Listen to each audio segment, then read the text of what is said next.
Welcome to another deep dive where we take complex ideas and distill them into what you truly need to know. Today we're plunging into the profound mind of Douglas Hofstadter and his decades-long quest to unravel, the mysteries of minds, brains, patterns, symbols, self-reference, and consciousness itself. Yeah, it's quite a journey. We're pulling insights from his really personal and illuminating work, I Am a Strange Loop. And this isn't just any book, it's really the culmination of a lifelong fascination for Hofstadter, sparked by a pivotal realization he had as a teenager and, well, a deep-seated feeling that the core message of his earlier book, Gödel, Escher, Bach. Which was hugely successful. Hugely successful, yeah. But he felt the message was often misunderstood. Okay, so think of this deep dive as your essential guide. We want to understand why Hofstadter sees consciousness as a kind of mirage, how the human eye is, at its heart, what he calls a strange loop. And what does he really mean when he says we might actually live in each other's brains? Yeah. Our mission today is to make these pretty intricate ideas accessible, maybe even reshape your own perspective on, who you are. So this journey for Hofstadter, it started remarkably early, didn't it, in his teenage years? Right. When he started grappling with these fundamental riddles about what the mind actually is and does. What kicked that off for him? Well, his early intellectual curiosity was definitely shaped by some major figures, people like Kurt Gödel, Alan Turing, Daniel Dennett. Their ideas about logic, computation, the mind, they really influenced his thinking on all those things you mentioned. Minds, brains, patterns, symbols, consciousness. And he talks about a really powerful personal experience around 16 or 17. He calls it a mirage. He felt consciousness was this peculiar kind of illusion, one that incredibly perceived itself, but didn't believe it was an illusion, like it pulled itself up by its own bootstraps. What's the core idea there? Yeah, the core insight is that consciousness, while it feels completely real, absolutely fundamental to us, for Hofstadter, it's actually a powerful, maybe even necessary illusion. It's not some, separate mystical thing, but an emergent property, something created by the brain's really complex patterns. It sustains itself. This early feeling, this paradox, it really drove him. He even wrote a dialogue between Plato and Socrates back then, Wow. which he saw as his first serious writing, kind of hinting at all these ideas to come. That's incredible to have that kind of insight so young. And this thinking eventually led him to start work on a book, initially called Gödel's Theorem and the Human Brain. The goal was to connect the human self, consciousness, to Gödel's self-referential work. Exactly. And that project evolved into Gödel, Escher, Bach, GEB, published in 1979. And like you said, it became this massive success. Right, a Pulitzer winner even. It was. But despite all that popularity, Hofstadter was, well, deeply troubled. He felt its fundamental message, the whole consciousness as a strange loop idea, just got missed by most people. He actually lamented, and this is a quote, "I had shouted a deeply cherished message out into an empty chasm and nobody heard me." Wow, that's strong language. It is, and that frustration was a huge motivator for writing I Am a Strange Loop. He wanted to make that core idea totally unmistakable this time. Sounds like a really personal mission then. Yeah. And the direct spark for I Am a Strange Loop, it actually came from an invitation from two young philosophers, Ken Willeford and Uriah Kriegel. They were putting together an anthology on self-referentialist theories of consciousness. That's right. And they even quoted his shout into a chasm line back at him, which showed him that, hey, somebody actually heard me. They got the message. Okay. So he started writing a chapter for them while he was in the Italian Dolomites. But, as tends to happen with him apparently, it grew much longer than expected. It's a perfect example of what he calls Hofstadter's law. Which is? It always takes longer than you think it will take, even when you take into account Hofstadter's law. Oh, okay, I like that. So that one chapter eventually split into two things. The essay for the anthology, which he called What Is It Like to Be a Strange Loop? And the full book, I Am a Strange Loop. And that title, What Is It Like to Be a Strange Loop? Oh, that's a clear nod to Thomas Nagel's famous paper, What Is It Like to Be a Bat? Right, the subjective experience idea. Fascinating how ideas branch out. Okay, so let's unpack this central concept then, the strange loop. Hofstadter mentions this childhood thing, being fascinated with tucking the flaps of a cardboard box over each other cyclically, feeling like he was flirting dangerously with paradoxicality. What is a strange loop in his more abstract sense? Right, it's more than just a physical thing like box flaps. A strange loop for Hofstadter is an abstract loop. It's where you go through a series of stages and there's a shift from one level of abstraction to another. It feels like you're moving up some kind of hierarchy. Yet somehow, paradoxically, you end up exactly where you started. Yeah. He calls it a paradoxical level-crossing feedback loop. Think of it like climbing a staircase, but when you get to the top, you find you're somehow back at the bottom again.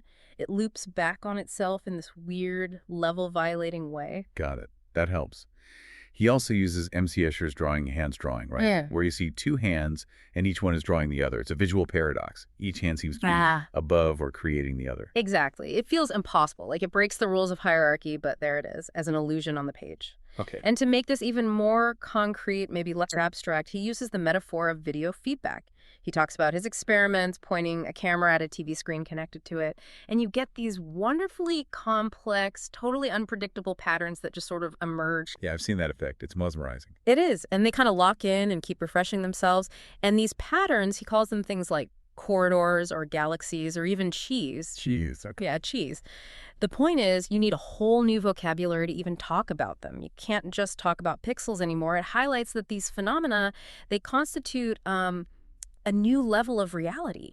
Even though you could, in principle, figure them out from the basic pixel rules, in practice, they have their own life, their own behavior. So it's about emergence, how new levels of reality pop up from simpler interactions. Precisely. And that's the key to understanding his next big leap. Which brings us to the core claim. Yeah. The human eye is a strange loop. That's a bold statement. And you immediately think, well, how? How can a brain, which he calls this big spongy bulb of inanimate molecules, how can that give rise to a self, a soul? Right. Why should self-reference, this looping pattern, be in a brain any more than in, say, a rock, a piece of granite? Hofstadter's answer is crucial. It's not about having some special right stuff, some magic ingredient. It's about the proper patterns that come to exist in whatever medium you have. Without those specific patterns, the brain is just, well, a soulless lump. So it's pattern over substance. Exactly. He really pushes back against the idea that just being made of organic chemicals automatically grants consciousness. He asks, why aren't your kneecaps conscious then? Or your kidneys? If carbon is the magic key. He says, quite bluntly, the cells inside a brain are not the bearers of its consciousness. The bearers of consciousness are patterns. The pattern of organization is what matters, not the substance. It ain't the meat, it's the motion. It ain't the meat, it's the motion. I like that. It's the software, not just the hardware. You could put it that way, yeah. It's the dynamic interplay, the information processing. Okay, that's a powerful distinction. And this leads him to the idea of the gradual growth of a soul. He doesn't buy the idea that a soul just appears fully formed at conception. Instead, he proposes this numerical scale, degrees of souledness, called Honeckers. Yeah, Honeckers. His idea is that a human soul or consciousness slowly emerges over years.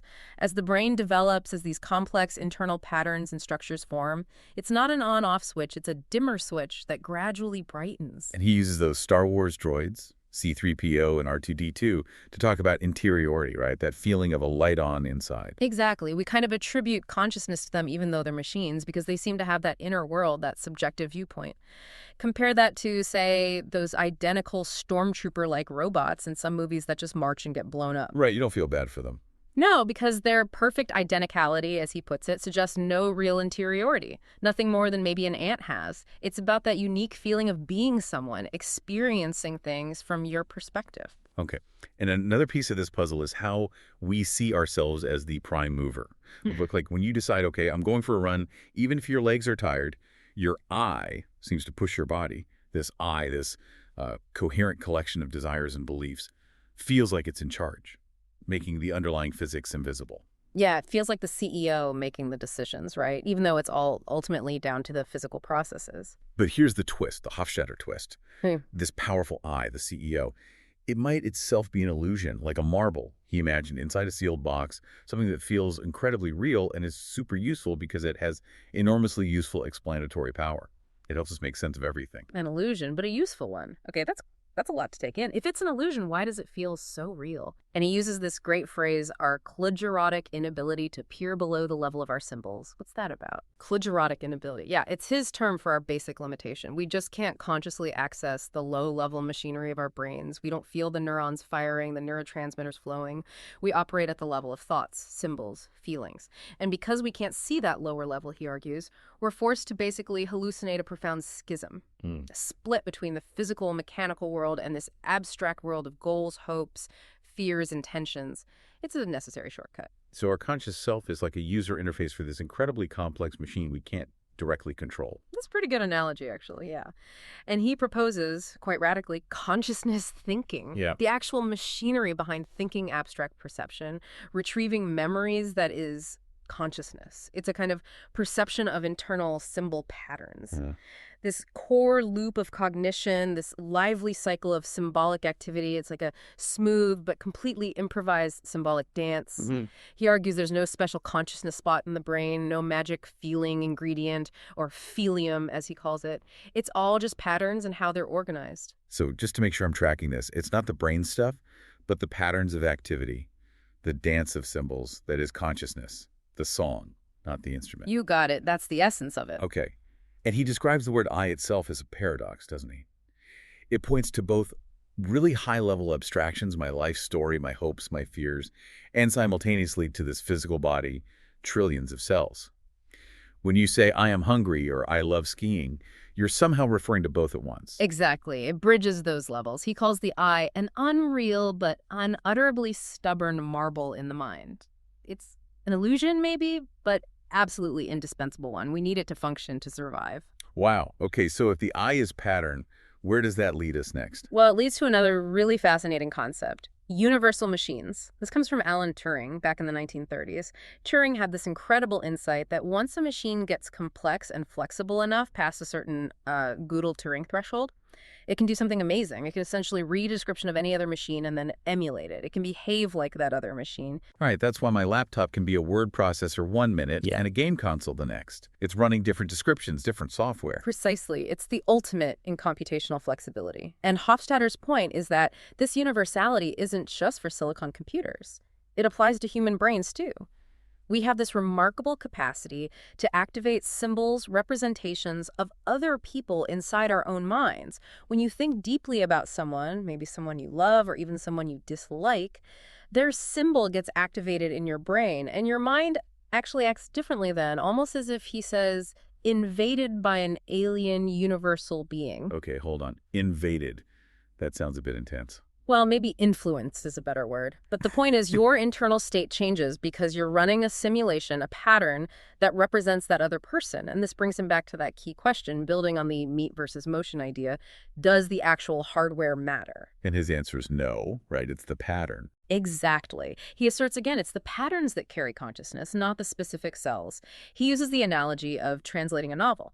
You can take a novel from English to French, different words, different hardware, but the story, the pattern, the essence remains. He argues the patterns of another person's soul, their way of thinking and being, can be, in a sense, transplanted into your brain. Transplanted. Okay, so this leads to the idea of the interpenetration of souls. That sounds profound. It is. He suggests we literally live, at least partially, in each other's brains. When you really empathize with someone, feel their joy, their pain, you are, in a very real sense, according to Hofstadter, living their life inside your own head. Empathy isn't just some vague feeling. It's a direct result of our brains being these universal machines capable of representing others. So empathy is like running a simulation of someone else's mental state. That's a good way to think about it, yeah. And he extends this with another metaphor, national souls. Think about the idea of the overseas Chinese. They might live all over the world, but they're still considered part of China culturally, conceptually. The nation extends beyond physical borders. Similarly, he argues, parts of our loved ones, their patterns, can survive within us even after their physical body is gone. The physical cells aren't essential for that part of their soul to continue existing, in a way, within the patterns running in our brains. That's actually a really beautiful and comforting way to think about connection and loss. Wow. Okay, Hofstadter clearly isn't afraid to tackle the big, ingrained concepts. What about free will? That's a cornerstone for many people. Yeah, he goes right at it. He states pretty directly there's no such thing as a free will. Okay, that's blunt. How does he justify that? It certainly feels like we make free choices. He sees our decisions less as truly free in some uncaused way, and more like an inner vote. All your competing desires, values, beliefs, they all vote. And the dominant desire, the one that best reflects the overall pattern of you, wins out. So your will isn't arbitrarily free, it's actually steady and stable, like a gyroscope. It reflects who you fundamentally are. Your choices are determined by your character, your internal landscape, not made despite it by some detached chooser. Okay, so it's determined, but determined by me, by my internal patterns. It's not random, but it's also not some external force controlling me. It is me. That's a very good way to put it. It preserves a sense of agency, but grounds it in the reality of our internal makeup. Got it. And circling back to those Honeckers, the degrees of souledness, he uses that idea to look at how society actually values souls, Right. not just what we say we do. Exactly. We might say all human lives are equal, but our actions in war, capital punishment, how we prioritize healthcare, even often suggest we implicitly assign different values, different Honecker levels, if you will. And he makes distinctions between different levels of souls. He does. He talks about potentially low Honecker souls, maybe like someone who struggles profoundly with empathy, who can't easily internalize others' perspectives, and contrasts that with high Honecker or great souls, figures like Gandhi or Albert Schweitzer who show deep empathy and compassion across a wide range. He talks about this consciousness cone, actually. Simple creatures at the narrow tip, widening out through insects, fish, mammals, to humans at the broad base. Great souledness is about how far up and across that cone your empathy extends. And he found some linguistic connections there too, didn't he, with magnanimity and Mahatma? Yes, he was apparently quite delighted to find that magnanimity literally means having a great soul in Latin. Yeah. And Mahatma, Gandhi's title, also means great soul in Sanskrit. And he holds up Schweitzer's reverence for life, which famously included even ants and worms, as a kind of pinnacle of this great souledness, showing concern way down the consciousness cone. It connects ethics directly to this model of consciousness and empathy. It does. And he also notes, interestingly, that in many Romance languages, like French or Spanish, the word for conscience, ethical awareness, and consciousness, subjective awareness, is the same word. Huh. Conscience. Conscience, yeah. Suggesting maybe a deeper link than we usually assume in English. Perhaps. It all ties into this idea of the self being built from patterns, including patterns of how we relate to others. Okay, this is all building towards something really fundamental about identity itself. You mentioned the philosopher Derek Parfit. Yes.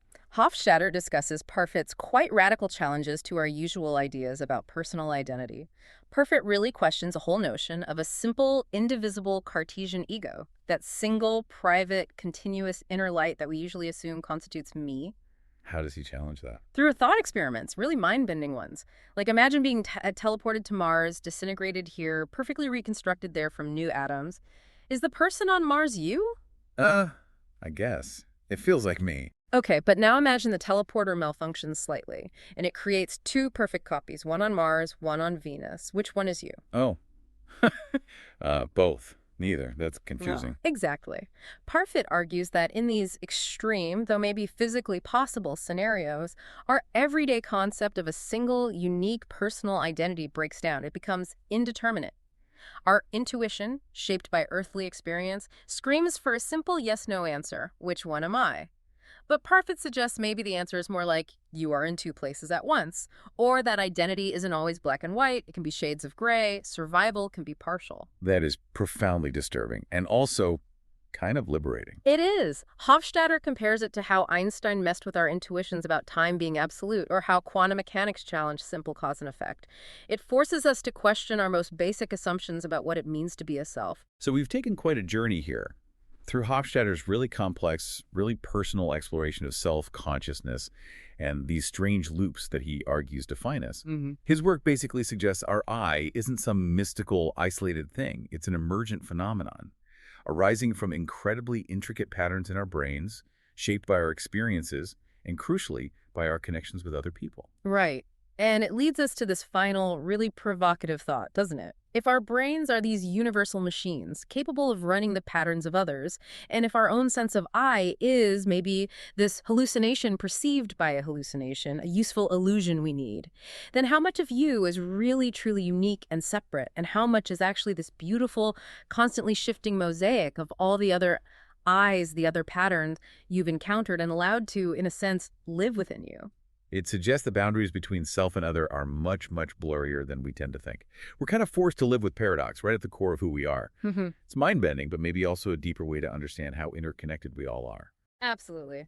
So maybe something for you, the listener, to reflect on.